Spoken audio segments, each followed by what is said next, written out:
po yung aming border 5. Ito po yung pantaas namin ng lambat. Ang dinadala po nitong bigat ay mahigit 1,000 kilo. Ayan.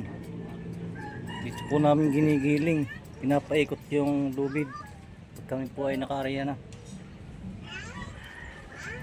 Ito po yung plomo na tinataas. Ito po ay mahigit 500 kilos. Kasama po itong stop ring. Yan, dami. Ito po ay nasa 30 piraso. Yan, mga tingga.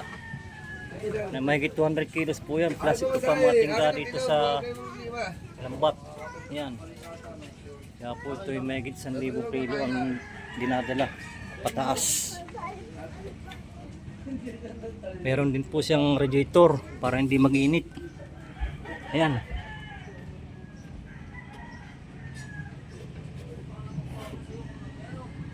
Lahat po ng mga pangulong ay mga ganito ang ginagamit. Ito po yung sa jeep. Kinumbert na po namin.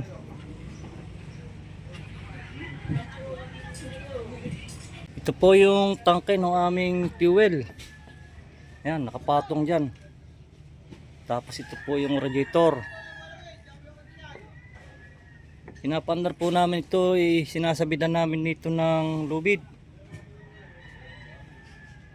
Isang hila lang po yan, andar kaagad. Ganyan po kabait yung aming panggiling na 4DR5. Tapos ito po yung pinagawa namin stainless. Dito po namin ginigiling yung lambat. Ayan, kabilaan po yan.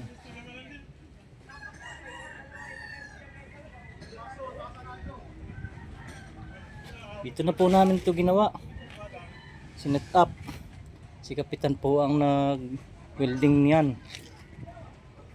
Saka po yan, yung sinasabitan namin ng lambat na mga lubid.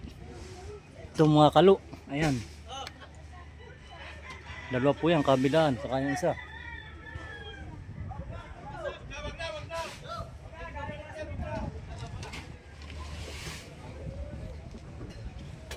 Kailangan po ay matibay ang pagkakalagay sa bangka. Nilagyan po namin dito ng malaking kahoy. Ito yung kahoy na malaki. Dito namin yan nilagyan ng perno. Ayan, may mga perno po yan.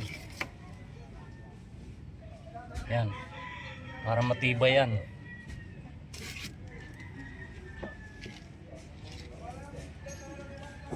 Dapat po ay malakas ang panggiling. Kaya kahit paspasan namin ng pagtaas ng lambat hindi mag-aberya ang aming pag-area.